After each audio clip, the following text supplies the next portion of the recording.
प्यारे विद्यार्थियों, कैसे हैं आप सभी। उम्मीद है आप बहुत अच्छे होंगे। और मैं आज आप लोगों के लिए राजस्थान की अंतः प्रवाह प्रणाली की नदियों को लेकर के बात करूंगा। तो देखिए, राजस्थान में प्रवाहित होने वाली अंतः प्रवाह प्रणाली की जो प्रमुख नदियां हैं उसका जो सूत्र है, देखिए एक सूत्र है, बहुत ही नॉर्मल तरीके से आप इसको याद कर सकेंगे। काका सामे बांगरू, ये सूत्र है काका सामे बांगरू। तो देखिए, काटली,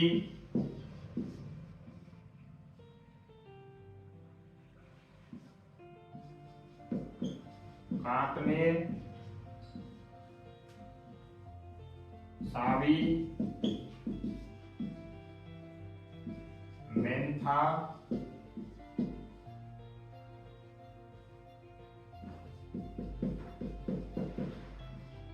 पानगंगा, घग्गर, रूपारेल, जिसे बराहा नदी के नाम से भी जानते हैं। तो ये नदियां देखिए, कांडली, कांडली, काकनेर, सावी, मेंथा, बांडी, घग्गर और रूपारेल, जिसे बराहा नदी के नाम से भी जाना जाता है। तो ये प्रमुख नदियां हैं राजस्थान में अंतः प्रवाह प्रणाली की नदियां। देखिए, सबसे बड़ी नदी है अंतः प्रवाह प्रणाली की राजस्थान में बहने वाली घग्गर नदी। तो घग्गर नदी के बारे में मैं आप लोगों को बता रहा हूं। देखिए, सबसे पहली जो नदी है वो है घग्गर नदी।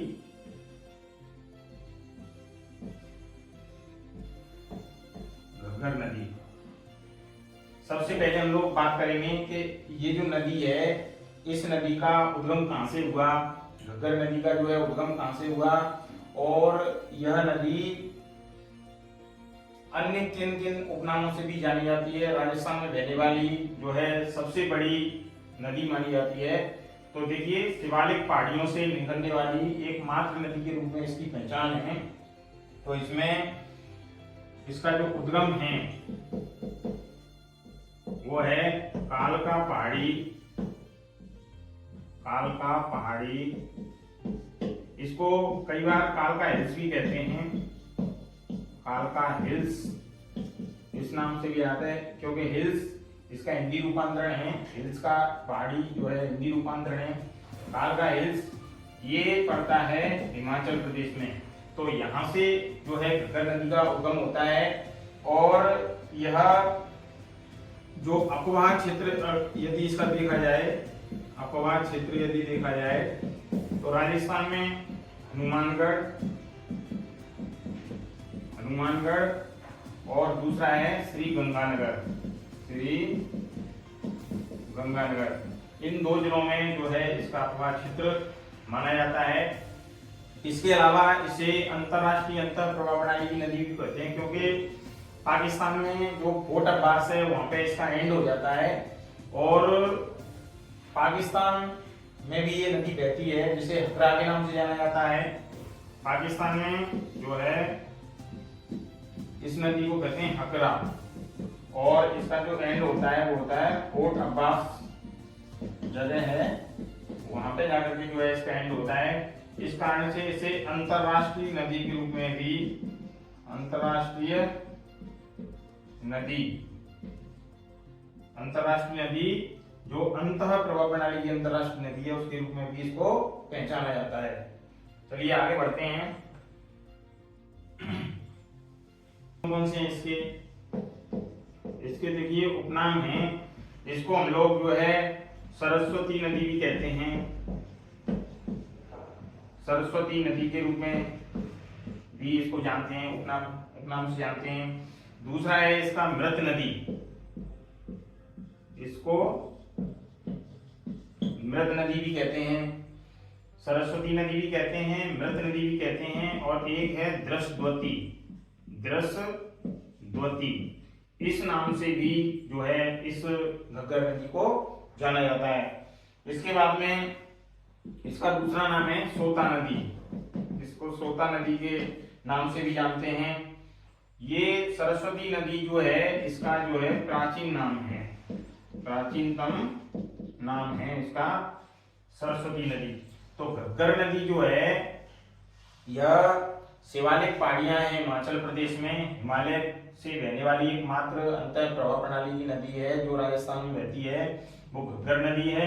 इसको सरस्वती नदी के नाम से जानते हैं, जो प्राचीनतम नाम है इसका, मृत नदी के नाम से जानते हैं, दृष्टवती के नाम से जानते हैं, और सूता नदी के नाम से भी इसको जाना जाता है। यह घग्गर नदी जो है राजस्थान की यदि हम बात करें तो राजस्थान में देखिए, मैंने आपको पहले बताया है कि हनुमानगढ़ और श्री गंगानगर इन दो जिलों में जो है इसका अपवाह क्षेत्र माना जाता है, यानी यह घग्गर नदी, इसका अपवाह क्षेत्र की बात कर रहे हैं हम लोग। अपवाह क्षेत्र में इसको दो भागों में बांट सकते हैं हम लोग। एक तो जो है हमको नाली या पाट कहते हैं, नाली या पाट के नाम से जानते हैं, और पाकिस्तान में इसको हकड़ा के नाम से जानते हैं। पाकिस्तान में जो है इसको हकड़ा के नाम से जाना जाता है। तो देखिए घग्गर नदी जो है इसका अपवाह क्षेत्र हनुमानगढ़ में नाली और पाट के नाम से जानते हैं, और पाकिस्तान में इसको हकड़ा के नाम से जाना जाता है। घग्गर नदी ऐसी नदी है जो हिमालय से बहने वाली, यानी शिवालिक पहाड़ियां जो है हिमाचल प्रदेश में वहां से निकलने वाली एकमात्र अंतर प्रवाह प्रणाली की राजस्थान की नदी है। और इसका जो अपवाह क्षेत्र है वो हनुमानगढ़ श्रीगंगानगर में तो है ही, इसके अलावा पाकिस्तान में भी बहती है। पाकिस्तान में इसको हकड़ा के नाम से जानते हैं, पंजाब में भी बहती है ये नदी। तो इस तरीके से ये जो नदी है घग्गर नदी, इस नदी की अपनी एक अलग पहचान है, एक अलग जो है रूप है, और कई बार पेपरों में पूछी जा चुकी है। मृत नदी के नाम से दृष्टवती, सरस्वती, सोता नदी आदि जो इसके उपनाम है, उन नामों से इसको जो है जाना जाता है। घग्गर के पास हनुमानगढ़ में पाई जाने वाली भेड़ की नस्ल, भेड़ की नस्ल है। देखिए नाली क्या है, अपवाह क्षेत्र घग्गर के पास हनुमानगढ़ में पाई जाने वाली भेड़ की एक नस्ल है जो नाली के नाम से जानते हैं, और ये नस्ल है, ये ही नाली कहलाती है, ये नाली कहलाती है। एक बार दोबारा समझ लें नाली क्या है।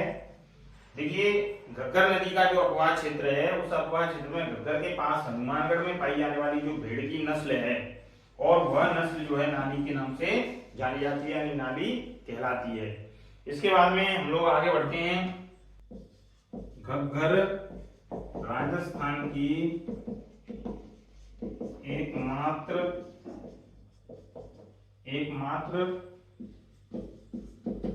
नदी है जो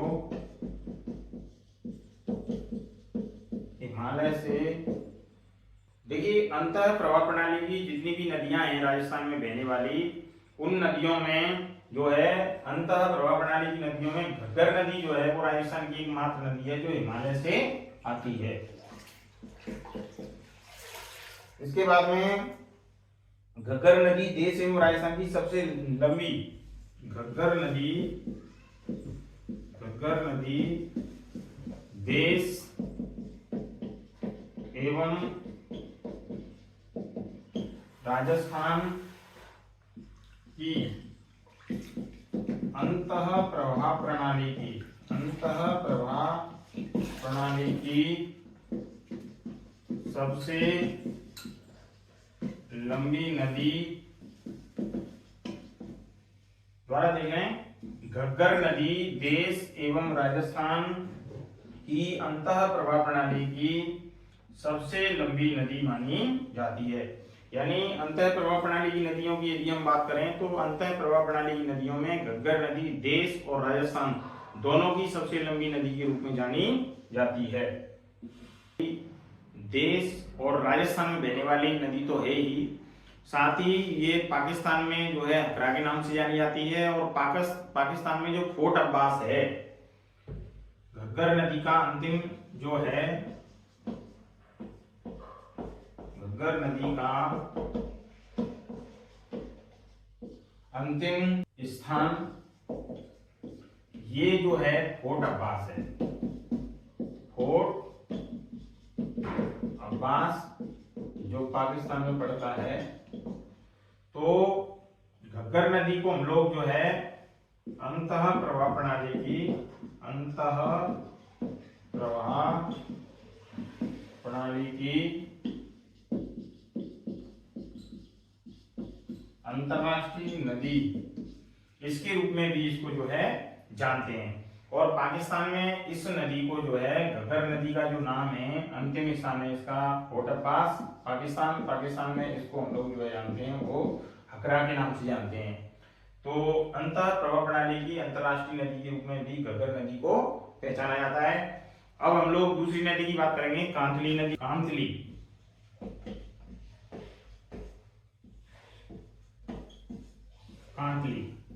ये जो नदी है इसका जो है हम उद्गम की बात करें, इसका उद्गम कहां से हुआ था? तो खंडेला की पहाड़ियां सीकर, खंडेला की पहाड़ियां सीकर, यहां से जो है कांटली नदी का उद्गम माना जाता है। कांटली नदी का संबंध भी सीकर से है और सीकर में खंडेला की पहाड़ियां हैं, यहां से इसका जो है उद्गम होता है। और इसका जो अपवाह क्षेत्र है, इसका अपवाह क्षेत्र की यदि हम बात करें तो झुंझुनू और दूसरा है सीकर, इन जिलों में जो है यह कांटली नदी जो है बहती है। अंतः प्रवाही नदी के रूप में इसको जाना जाता है। इसके अपवाह क्षेत्र को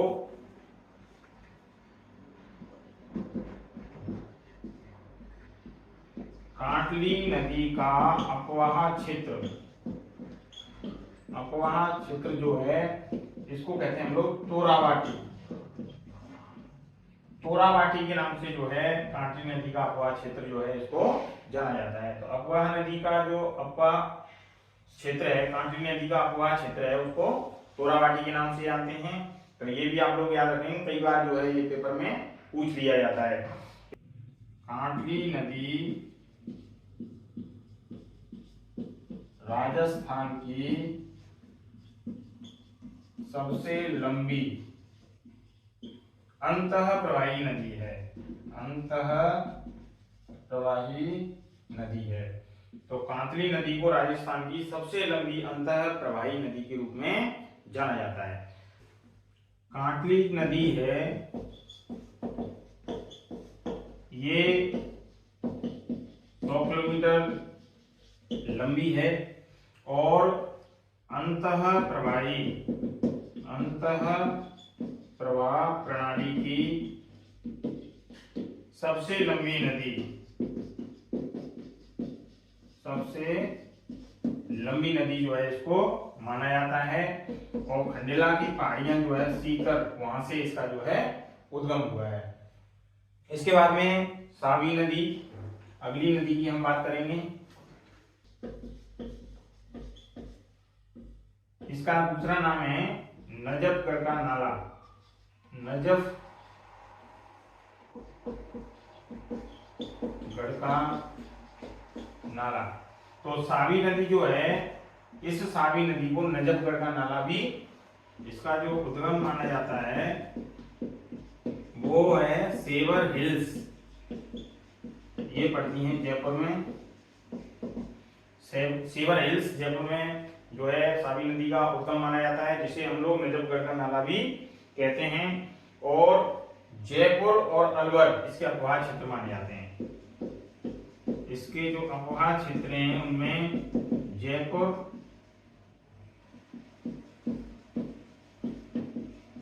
और अलवर, ये दो जिले हैं, जयपुर और अलवर। इन दोनों जिलों का जो क्षेत्र है वो इसका अपवाह क्षेत्र माना जाता है। तो सावी नदी नजफगढ़ का नाला भी कहते हैं। इसका जो उद्गम है वो सेवर हिल्स जयपुर से होता है। अपवाह क्षेत्र इसके जयपुर और अलवर माने जाते हैं। सावी राजस्थान की एकमात्र नदी है जो हरियाणा के गुड़गांव मैदान में विलीन होती है। तो सावी नदी जो है राजस्थान की एकमात्र नदी, राजस्थान की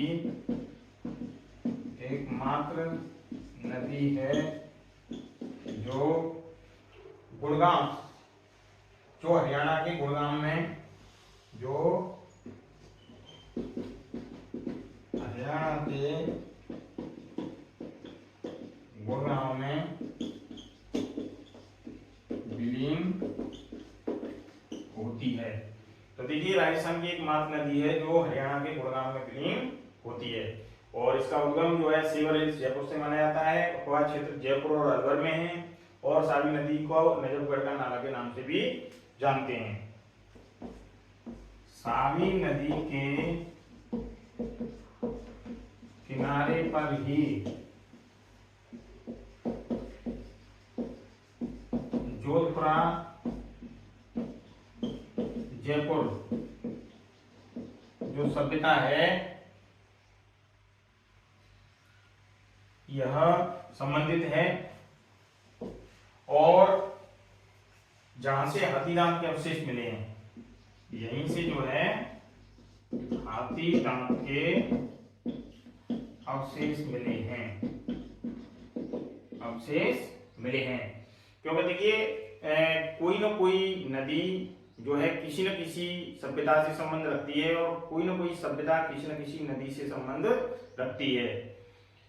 तो जितनी भी सभ्यताएं हैं उनका संबंध किसी न किसी नदी से आवश्यक रूप से है।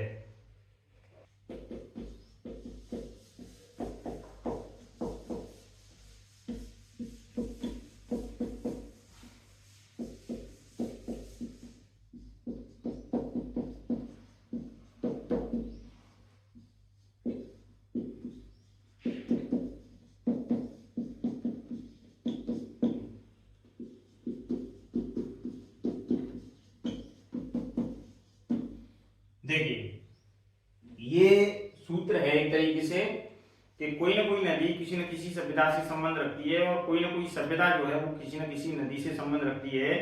तो देखिए क्या होता है कि एक बुजुर्ग बाबा होते हैं और उस बाबा को क्या होता है कि कोई जो है बच्चे होते हैं जैसे टीनेजर, वो उस बाबा को जो है मजाक मजाक में धक्का लगा देते हैं मजाक करते हुए। तो वो जो बाबा होता है, बाबा वो गीला हो जाता है, यानी सामान्य भाषा में हमारे धौलपुर की जो भाषा है उसमें कहते हैं गरक गया। तो बाबा घर का आवे मतलब उस गड्ढे में से बाबा गरक करके मतलब गीला होकर के बाहर निकल के आवे। लो जी सुनो, अब वो बाबा कहता है लो जी सुनो, हड़प्पा आगी कार पाषाण दबाती। हड़प्पा से एक कार आएगी पाषाण वाली पत्थरों को दबाती हुई। तो इस तरीके से जो है एक सूत्र है, इससे हम देखिए बागौर की सभ्यता, बालाथर की सभ्यता, गणेश्वर की सभ्यता, रंगू महल की सभ्यता, कालीबंगा की सभ्यता, आहड़ की सभ्यता, बैराट की सभ्यता, लोहयुगीन सभ्यताएं कौन कौन सी हैं राजस्थान की? जोधपुरा जयपुर, सुनारी झुंझुनू, नोह भरतपुर। तो जोधपुरा जयपुर की है जोधपुरा जयपुर, ये वाली जो सभ्यता है जोधपुरा जयपुर जिसकी अभी हम बात कर रहे थे। तो जोधपुरा जयपुर जो है ये संबंधित जो नदी है वो नदी है सावी नदी। कौन सी नदी है? सावी नदी है। और हड़प्पाकालीन सभ्यताएं आहड़, गिलुंड, कालीबंगा और रंगमहल। पाषाणकालीन सभ्यताएं दर, भरतपुर, बागौर, भीलवाड़ा और तिलवाड़ा, बाड़मेर। तो इस तरीके से कोई ना कोई जो सभ्यताएं हैं वो किसी न किसी से नदी से संबंधित होती हैं। तो इसके बारे में, सभ्यताओं के बारे में भी मैं आपको डिटेल से पढ़ाऊंगा, लेकिन अभी बात चल रही थी केवल कि सावी नदी जो है जोधपुरा जयपुर जो सभ्यता है उससे जो है कुछ न कुछ संबंध रखती है। तो जोधपुरा जो लोहयुगीन सभ्यता है, ये जोधपुरा जयपुर, ये सावी नदी से जो है संबंध रखती है, इसके किनारे पर जो है ये अवस्थित है। अब हम लोग आगे बढ़ते हैं। चौथी है बाणगंगा। बाणगंगा नदी, इसका जो उद्गम है ये कहां से हुआ है? इसका उद्गम जो है ये बैराग की पहाड़ी जयपुर, यहां से जो है इसका उद्गम हुआ है। और इसका अपवाह क्षेत्र जो है, अपवाह क्षेत्र बाणगंगा माना जाता है जयपुर, दौसा और भरतपुर। ये 3 जिले हैं, जयपुर, दौसा और भरतपुर। ये इस बाणगंगा नदी का जो है अपवाह क्षेत्र माना जाता है। इन जिलों में जयपुर, दौसा, भरतपुर में जो है ये अपवाहित होती है, यानी इसका जो, वैसे तो अंतः प्रवाह प्रणाली की नदियां उन नदियों को कहते हैं जो एक निश्चित प्रवाह क्षेत्र में बहकर के समाप्त हो जाती हैं। और इसमें कई जो इस बाणगंगा नदी के उपनाम हैं, बाणगंगा नदी की जो उपनाम है, तो इसको अर्जुन की गंगा भी कहते हैं, अर्जुन की गंगा, बाणगंगा। इसको जो है ताला नदी के नाम से भी जानते हैं, ताला नदी के नाम से भी इसको जाना जाता है। इसके अलावा इसको रुंडित नदी भी कहते हैं, रुंडित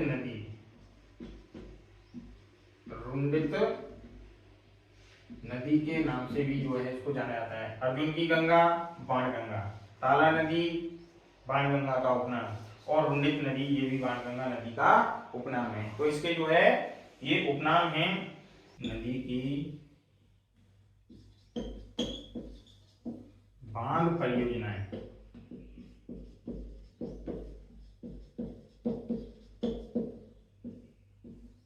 देखिए इसकी जो बांध परियोजनाएं हैं, एक तो जयपुर में है रामगढ़ बांध है बाणगंगा नदी पर, वो है जयपुर में। तो जयपुर में बाणगंगा नदी पर जो बांध बनाया गया है उसका नाम है रामगढ़ बांध। और दूसरा जो बांध बनाया गया है वो है अजान बांध।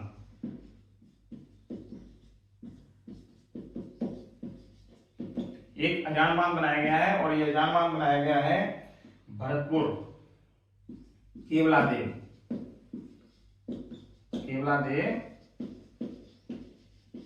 भरतपुर में। तो देखिए बाणगंगा नदी की बांध परियोजनाओं के बारे में कई बार प्रश्न पूछा जा चुका है। आप लोग याद रखेंगे कि गंगा जो बाणगंगा नदी है, रामगढ़ बांध इस पर जयपुर में बनाया गया है, और अजान बांध जो है केवलादेव भरतपुर में बनाया गया है बाणगंगा नदी पर।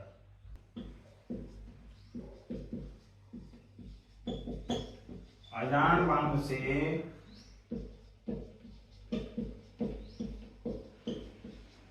केवलादेव को जलापूर्ति होती है। और अजान बांध जो है कौन सी नदी पर बनाया गया है? बाणगंगा नदी पर बनाया गया है। बाणगंगा नदी पर कहाँ बनाया गया है? भरतपुर में बनाया गया है। कौन सी जगह बनाया गया है? तो केवलादेव।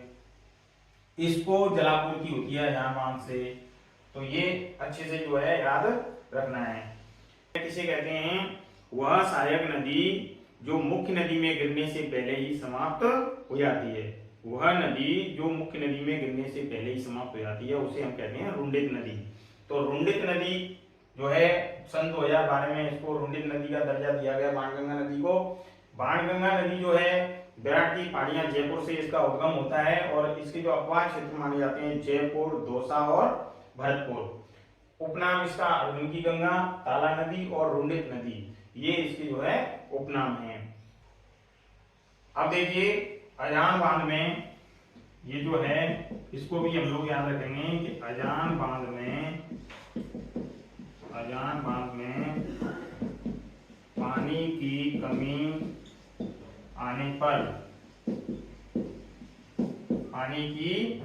कमी आने पर जलापूर्ति पांचना बांध की जाती है।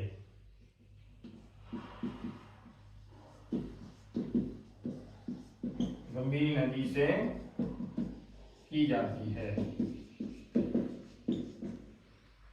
खजान बांध में जब पानी की कमी आती है तो जो जलापूर्ति होती है वो पांचना बांध जो गंभीरी नदी पर बनाया गया है उससे की जाती है। और पांचना बांध वैसे करौली में 5 प्रमुख नदियां हैं, अटा, भैंसावट, मानसी, है ना, गंभीरी। तो ये जो नदियां हैं इन पर सभी पांचों की पांचों नदियां हैं मिट्टी से निर्मित एक मात्र बांध है पांचना बांध करौली। सबसे बड़ा बांध जो है माना जाता है राजस्थान का मिट्टी से निर्मित। इसके बाद में आगे बढ़ते हैं हम लोग। रूपारेल या जो है इसको कहते हैं बराह नदी। रूपारेल उद्गम है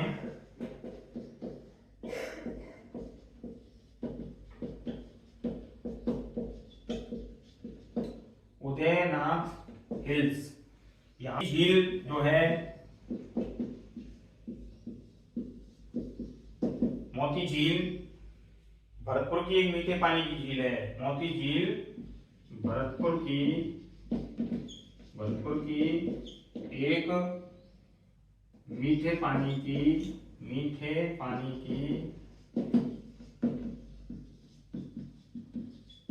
झील है। भरतपुर की एक मीठे पानी की झील है जिसे भरतपुर की जीवन रेखा भी कहते हैं। भरतपुर की जीवन रेखा, भरतपुर की जीवन रेखा के नाम से भी इस मोती झील को जो है जाना जाता है। गंगा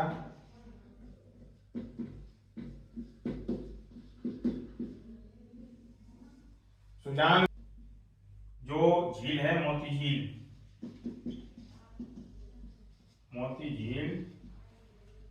को लोहागढ़ से जोड़ता है।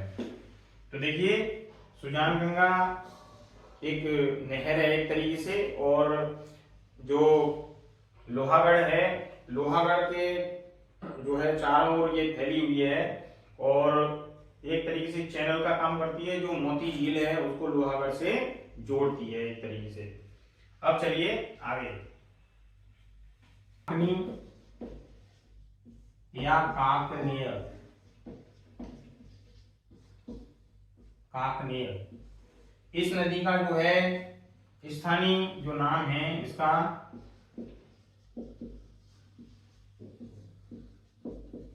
वो है मसूरदी नदी।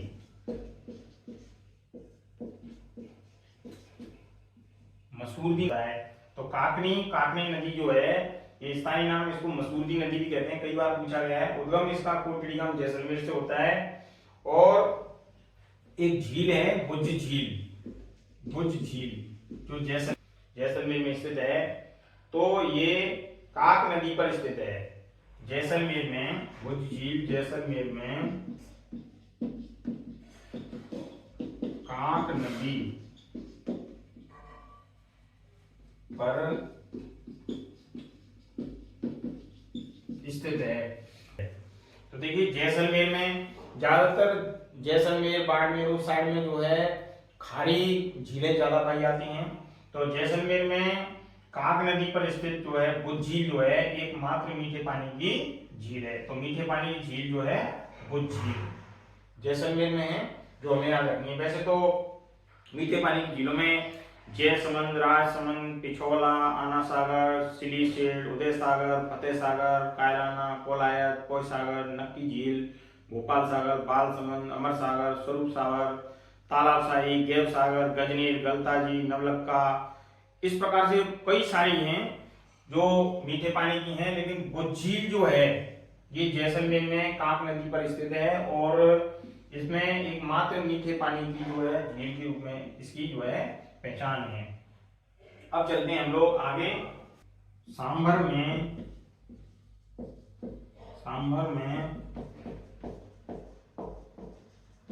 सर्वाधिक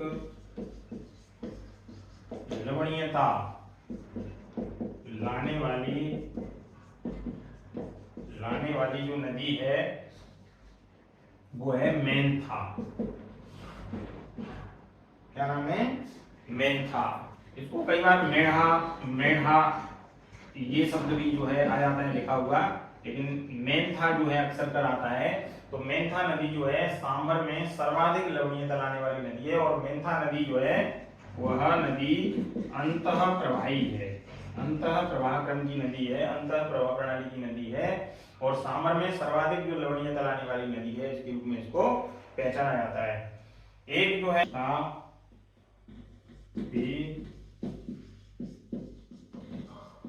उदाहरण है। तो देखिए अब केंद्रीय नदी प्रतिरूप का उदाहरण भी है सांबर, और सांबर बालसन का उदाहरण है। सांबर जो है ये इसको बालसन भी कहते हैं, बालसन, बालसन का उदाहरण भी इसको जो है माना जाता है। तो प्यारे विद्यार्थियों, आप लोगों के लिए आज मैंने अंतः प्रवाह प्रणाली की नदियों के बारे में, राजस्थान की जो अंतः प्रवाह प्रणाली की नदियां हैं उनके बारे में बताया है। और इसके जो महत्वपूर्ण प्रश्न हैं आवाज सादा टाइप में बहुत सारे प्रश्न हैं, कम से कम 100 से 150 प्रश्न बना करके पीपीटी के माध्यम से मैं आप लोगों के लिए एक बार दोहरान करवाऊंगा। तो आप जो है मेरे चैनल को लाइक और सब्सक्राइब जरूर कर दें, क्योंकि देखिए आप लोग लाइक और सब्सक्राइब करेंगे तो निश्चित रूप से मैं मेरी जो मेहनत है, जो बड़ी मेहनत करके हम लोग वीडियो बनाते हैं और आप लोगों को बताने का प्रयास करते हैं, तो आप लोग जो है लाइक और सब्सक्राइब जरूर कर लें। और आगामी जो क्लास है रिवीजन की, नदियों और झीलों से संबंधित जो प्रश्न है, महत्वपूर्ण प्रश्न है, मैं गारंटी से कह रहा हूं कि उनमें से बहुत सारे प्रश्न आपको परीक्षा में बिल्कुल हूबहू मिल जाएंगे। तो आप लोग प्रयास करें, अभ्यास और मेहनत ये बहुत जरूरी है। तो उन प्रश्नों के लिए आप लोग मेरे चैनल को लाइक और सब्सक्राइब करें, और आप अपना जो परिश्रम है उसको नियमित रूप से करते रहें, क्योंकि लगातार अभ्यास करने से, लगातार मेहनत करने से ही हमें कोई मंजिल जो है आसानी से प्राप्त होती है। तो मेहनत करते रहिए, सजग रहिए, सावधान रहिए और पढ़ते रहिए। अगली क्लास में फिर मिलेंगे। चैनल को लाइक और सब्सक्राइब जरूर कर लें जिससे आपको अगली क्लास मिल सके। धन्यवाद।